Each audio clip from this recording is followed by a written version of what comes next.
Assalamualaikum warahmatullahi wabarakatuh. Alhamdulillahi rabbil alamin wal aqibatu lil muttaqin wala udwana illa 'alal zalimin. Rabbi shrah li sadri wa yassir li amri wahlul 'uqdatam min lisani yafqahu qawli. Rabbi yassir la tu'assir, Rabbi tammim bil khair wala haula la quwata illa billahil aliyyil azim. Bapak Kepala Dinas beserta seluruh jajarannya, Bapak Ibu hadirin hadirat, terutama Ustadz yang juga turut hadir pada kesempatan berbahagia ini. Mudah-mudahan Allah Subhanahu wa taala senantiasa mencurahkan kepada kita semua kesehatan juga kesempatan untuk senantiasa memperbaiki diri menjadi pribadi yang lebih baik lagi. Sebagaimana doa yang sering mungkin kita baca setiap kita ingin mengakhiri sholat kita, setelah bacaan tahiyat akhir, ada satu doa yang dianjurkan, yang diajarkan oleh Rasulullah sallallahu alaihi wasallam. Allahumma a'inni ala dzikrika wa syukrika wa husni ibadatik. Ya Allah, tolonglah aku untuk mengingatmu dan mensyukuri nikmatmu dan memperbaiki ibadah kepadamu. Hadis ini disampaikan oleh Rasulullah sallallahu alaihi wasallam kepada Muaz secara musalsal. Artinya setiap perawi ketika meriwayatkan hadis ini dengan menggunakan kata ana uhibbuk, saya mencintaimu. Faqul fi dubri kulli shalah, maka bacalah setiap pada akhir setiap salat, Allahumma inni ala dzikrika wa syukrika wa husni ibadatik. Ada ulama yang mengatakan itu doa dibaca setelah tahiyat akhir sebelum salam. Ada ulama mengatakan doa itu dibaca setelah salam. Intinya doa itu dibaca setiap akhir dari sholat maupun selesai sholat. Mudah-mudahan kesempatan yang Allah berikan ini tidak kita sia-siakan. Beribadah semata-mata karena Allah Subhanahu wa taala. Salat serta salam kepada baginda Rasulullah sallallahu alaihi wasallam. Allahumma shalli ala sayyidina Muhammad wa ala ali sayyidina Muhammad. Mudah-mudahan baginda Rasulullah sallallahu alaihi wasallam memberikan syafaatnya kepada kita semua di akhirat kelak. Amin ya rabbal alamin. Hadirin hadirat Bapak Ibu yang dimuliakan oleh Allah Subhanahu wa taala. Pada pertemuan kali ini saya ingin mengajak Bapak Ibu sekalian bersama-sama kita belajar ilmu ikhlas yang dijelaskan oleh Imam Nawawi dalam kitab Al-Azkar An-Nawawinya. Pada pasal yang pertama, beliau pertama kali memulai karangannya Al-Azkar ini dengan membahas tentang faslun fil amri bil ikhlasin niyati fi jami'il a'malil zahirati wal khafiyyati. Pasal ini menjelaskan tentang perintah untuk ikhlas dan memperbaiki niat pada seluruh amal-amal yang lahir maupun yang batin, yang nampak maupun tak nampak. Beliau menukil firman Allah Subhanahu wa taala Quran surah Al-Bayyinah ayat yang kelima. Wa ma umiru illa liya'budullaha mukhlishina lahuddina hunafa'a. Dan tidaklah mereka diperintahkan melainkan supaya mereka menyembah Allah mukhlishina lahuddin, mereka tulus menjalankan agama, tulus ikhlas untuk menjalankan agama. Hunafa, arti hunafa ditafsirkan dalam kitab tafsir Jalalain itu al-mustaqimina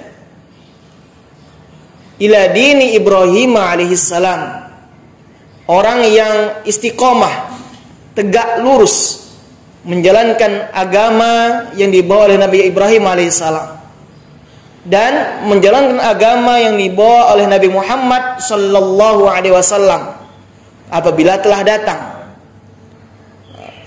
Ketika Nabi Muhammad SAW diangkat menjadi Rasul, berarti syariat sebelumnya mansukh, dihapus. Maka syariat yang harus dijalankan adalah syariat Nabi Muhammad SAW. Agama yang dibawa oleh Nabi Muhammad SAW. Walaupun sejatinya Bapak Ibu, semua para Nabi dan Rasul membawa agama yang sama, yaitu Islam. Cuman syariatnya saja yang berbeda. Maka dalam menjalankan agama ini, amal ibadah, beribadah kepada Allah Subhanahu wa taala, mukhlisin, haruslah menjadi orang-orang yang ikhlas, tulus karena Allah Subhanahu wa taala. Dalam ayat yang lain Quran surah Al-Hajj ayat 37 disebutkan la yanalallaha luhumuha wala dima'uha walakin yanaluhu taqwa minkum. Lan, ayat ini menggunakan kata lan, harfun nafyin wa istiqbalin, artinya menafikan perbuatan yang akan datang. Artinya la yanalallaha luhumuha, daging kurban yang dikurbankan itu tidak akan sampai kepada Allah, tidak akan pernah sampai kepada Allah. Wala dima'uha, demikian juga darah kurban yang dikurbankan tidak akan pernah sampai kepada Allah. Jadi apa yang sampai? Walakin yanaluhu taqwa minkum. Namun yang sampai kepada Allah itu adalah takwa dari kalian. Para ulama tafsir seperti sahabat Rasulullah SAW yang ahli tafsir, Abdullah bin Abbas menafsirkan kata at-taqwa minkum itu dengan walakin yanaluhu niyyah. Kurban, hewan kurban yang dikurbankan bukan darahnya, bukan dagingnya yang Allah terima, tapi yang Allah terima itu adalah niat yang berkurban. Niat yang berkurban, itulah yang sampai kepada Allah. Maka apapun amal ibadah yang kita lakukan, bukan ibadah itu yang diterima oleh Allah, bukan ibadah itu yang sampai kepada Allah, tapi niat kita ketika menjalankan ibadah itulah yang sampai. Sebagaimana ikrar kita dalam salat, inna salati wa nusuki wa mahyaya wa mamati lillahi rabbil alamin. Jadi itulah yang sampai kepada Allah, lillahnya Bapak Ibu. Bukan banyaknya ibadah yang kita lakukan, tapi lillahnya yang akan sampai kepada Allah Subhanahu wa taala. Inilah yang kita bahas pada pertemuan yang berbahagia ini. Kemudian Imam Nawawi juga untuk menguatkan pasalnya ini, beliau juga mengutip hadis Rasulullah SAW, tentunya dengan jalur sanad yang panjang. Kalau kita bacakan mungkin bosan Bapak dengarnya, karena nama orang belen. Akhbarana Syekhuna al-Imam al-Hafiz Abul Baqa Khalid ibnu Yusuf ibnu Sa'ad ibnu Hasan ibnu Mufarrij ibnu Bakar al-Maqdisi an-Nabulusi. Itu nama gurunya Imam Nawawi. Hanya sekedar pengetahuan Bapak, kalau ada hadis yang perawinya kompak menggunakan kata akhbarona, haddatsana, amba'ana, itu namanya juga hadis musalsal secara sirah min syaghil ada. Artinya cara rawi itu meriwayatkan hadis itu dengan kata, ucapan atau lafaz yang khusus. Telah menceritakan kepada kami, kata Imam Nawawi, itu Al-Imam Al-Hafiz Abul Baqa Khalid bin Yusuf. Kemudian Khalid bin Yusuf ini juga bercerita akhbarana Abul Yaman Al-Kindi, gurunya Imam Nawawi. Kemudian setelahnya juga akhbarana juga itu Bapak Ibu. Yang ingin kita ambil di sini adalah hadisnya apa? Hadisnya ini nanti akan bermuara kepada Umar bin Khattab radhiyallahu anhu. Umar bin Khattab, sahabat Rasulullah SAW yang bergelar Amirul Mukminin. Jadi ketika beliau berada di hadapan para sahabat, beliau mengatakan antumul mu'minun wa ana amirukum. Sejak itulah beliau dipanggil Amirul Mukminin. Kalian adalah orang-orang yang beriman, saya adalah amir kalian, pemimpin kalian.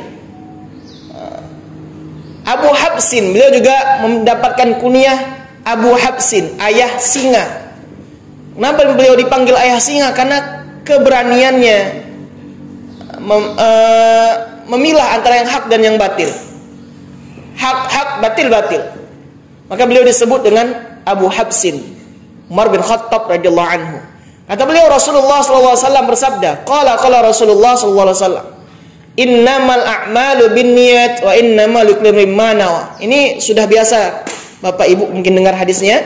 Ini termasuk hadis masyhur. Masyhur mutlak. Artinya mau ulama hadis dia, mau dia ulama fikih atau ulama yang lain pasti tahu hadis ini. Enggak disebut hadisnya hadis masyhur mutlak dari segi matannya. Tapi kalau dari segi yang mendapatkan hadis dari Nabi tadi, ini karena perawinya cuma Umar bin Khattab, kan itu kan tidak ada sahabat yang lain, maka hadis ini disebut dengan hadis gharib. Intinya amal perbuatan yang kita lakukan itu Bapak Ibu terkait dengan niat kita. Walaupun tidak semua, banyak amal perbuatan itu terkait dengan niat. Tentu amal perbuatan yang merupakan ibadah. Kalau dalam hal ibadah, tidak semua ibadah harus pakai niat baru sah. Kan itu kan? Azan nggak perlu niat, Pak. Ya kan, Pak kan? Nggak perlu niat azan. Ada ibadah-ibadah tertentu yang mayoritasnya pakai niat. Salah satunya puasa, kemudian sholat, niat ihram dan sebagainya. Itu pakai niat. Namun yang jelasnya ibadah apapun yang kita lakukan haruslah lillahi ta'ala. Saya tidak menjelaskan detail lagi hadis ini karena sudah biasa Bapak Ibu mungkin mendengarnya dan pernah mengkajinya. Yang ingin kita ambil adalah bagaimana tolak ukur ikhlas itu. Tolak ukur ikhlas itu disebutkan oleh Fudail bin Iyad, salah satunya adalah tarkul amal li ajlin nasriya wal amalu li ajlin nasyirkun wal ikhlasu, kata beliau, ayyu'afiyakallahu minhuma. Kalau ada orang tidak jadi beramal karena orang lain, maka dia riya. Kalau ada orang yang beramal karena orang lain, maka dia telah melakukan kesyirikan. Beramal, sholat, puasa, pergi wirid, baca yasin misalnya pagi ini, bukan karena Allah. Takut nanti, kayak mana Pak istilahnya? Takut malah matasan. Kan orang lain yang beramal, maka dikategorikan oleh Fudail bin Iyad sebagai syirik. Syirik di sini bukan menyekutukan Allah, menyembah selain Allah, bukan. Tapi syirik khafi, masuk kategori riya juga. Jadi ikhlas itu apa? Ayyu'afiyakallahu minhuma. Allah selamatkan engkau dari riya dan syirik khafi tadi. Kemudian Sayyid Al-Jalil Abu Muhammad Sahal bin Abdullah At-Tusturi menyebutkan bagaimana ikhlas itu. Nazrul akhyasi fi tafsiril ikhlas. Orang-orang cerdas itu memberikan pandangan tentang ikhlas itu bagaimana. Falam yajidu ghairu hada. Saya ulangi, orang-orang cerdas mereka meneliti ikhlas itu bagaimana. Mereka tidak mendapatkan definisi ikhlas itu selain ini katanya. Apa itu? Antakuna harkatuhu wa sukunuhu fi sirrihi wa alaniyatihi lillahi ta'ala. Antakuna harkatuhu wa sukunuhu fi sirrihi wa alaniyatihi lillahi ta'ala. Bahwa gerakan anggota tubuhnya atau diamnya anggota tubuhnya, baik dilihat orang lain ataupun tidak dilihat oleh orang lain, di saat sendiri maupun tidak di saat sendiri, di saat orang ramai, lillahi ta'ala. Karena Allah ta'ala. Bergerak dia untuk beribadah ataupun tidak bergerak dia untuk beribadah, dilihat oleh orang lain ataupun tidak dilihat oleh orang lain, semuanya lillahi ta'ala. La yumazizuhu nafsun wala hawa wala dunya. Tidak bercampur hawa nafsu, tidak bercampur dengan dunia. Kan gitu kan? Kami nih dai-dai nih Bapak Ibu. Kami pergi ngisi pengajian. Kalau tahu kami ternyata di kajian itu kami nggak dapat duit minyak, misalkan itu kan, misal nih, besok kamu datang lagi kami itu Pak. Berarti itu tidak ikhlas. Kan itu kan? Jadi ikhlas itu mau dilihat oleh orang lain ataupun tidak, tetap kita kerjakan. Lebih jelasnya lagi, dibuat 3 tanda oleh Zunnun al-Misri. tanda-tanda ikhlas itu ada 3. Yang pertama kata Zunnun al-Misri, salah satu min alamatil ikhlas, 3 dari tanda-tanda ikhlas, istiwa'ul madhi wad dhammi. Istiwa'ul madhi wad dhammi minal ammah. Mau dipuji, mau dicela, dihina, podoai, sama saja. Ketika kita melakukan kebaikan, kita enggak memikirkan apa yang akan kita dapatkan dari orang lain. Mau dipuji orang, mau dihina orang, terserah. Yang penting tujuanku bukan untuk pujian, bukan karena takut hinaan. Sama saja. Jadi kalau ada kita melakukan ibadah, dipuji orang kita lakukan ibadah, tidak dipuji orang pun atau dihina orang, tetap kita melakukan ibadah, itulah ikhlas. Tapi ketika kita melakukan sesuatu, kita berhenti karena dicela oleh orang lain, nah, berarti itu tidak ikhlas, Pak. Jadi istiwaul madhi wad dhammi minal ammah. Kalau ada orang yang memuji ataupun menghina kita ketika menjalankan ibadah, maka kita tidak berhenti melakukannya. Sama saja. Kemudian yang kedua, wa nisyanu ru'yatil a'mali fil a'mal. Enggak mengingat-ingat. Jadi apapun yang telah dilakukan, amal ibadah, kebaikan yang telah dilakukan, enggak diingat-ingat lagi, Pak. Nggak kita sebut-sebut. Aku pernah bersedekah di sini, aku pernah mengeluarkan infak di sini, aku pernah mengeluarkan infak sekian setiap Jumatnya di masjid ini, kan? Kalau sudah disebut-sebut bukan ikhlas lagi namanya. Walaupun dia mengatakan aku ikhlas loh. Ikhlas itu bukan seperti itu. Apapun kebaikan yang telah kita berikan kepada orang lain, yang telah kita kerjakan, tidak kita ingat-ingat lagi, tidak kita ungkit-ungkit, itulah ikhlas.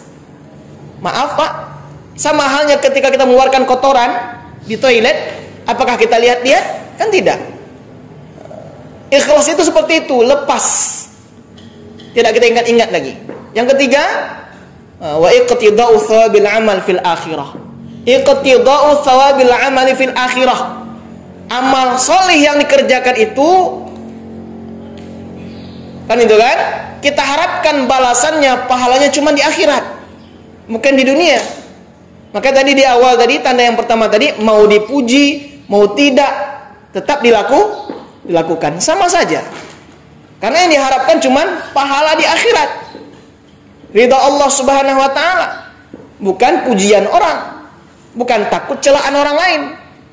Jadi kalau misalnya Bapak punya program atau punya hal kebaikan yang ingin dilakukan, tapi ternyata tidak mendapatkan dukungan oleh orang lain, sudah dilaksanakan tapi ada yang mencaci, mencela, lalu kita berhenti melakukan kebaikan tersebut, berarti ada ketidakikhlasan kita dalam mengerjakannya. Ini saya dapat sampaikan, mudah-mudahan bermanfaat. Mudah-mudahan dengan 3 tanda-tanda ikhlas tadi, minimalnya 3 itu yang kita ingat. Ikhlas itu tandanya ada 3. Yang pertama, sama pujian, mau dipuji, mau dicela oleh orang lain, sama saja ketika melakukan kebaikan atau amal. Istiwa'ul madhi wad dhammi, sama pujian dan celaan minal ammah, dari orang umum, dari kalangan umum, artinya dari manusia. Yang kedua, tidak mengingat kebaikan atau amal yang telah dilakukan. Yang ketiga, hanya mengharapkan pahala di akhirat. Sekian, terima kasih. Subhanakallahumma bihamdika, asyhadu an la ilaha illa anta, astaghfiruka wa atubu ilaik. Assalamualaikum warahmatullahi wabarakatuh.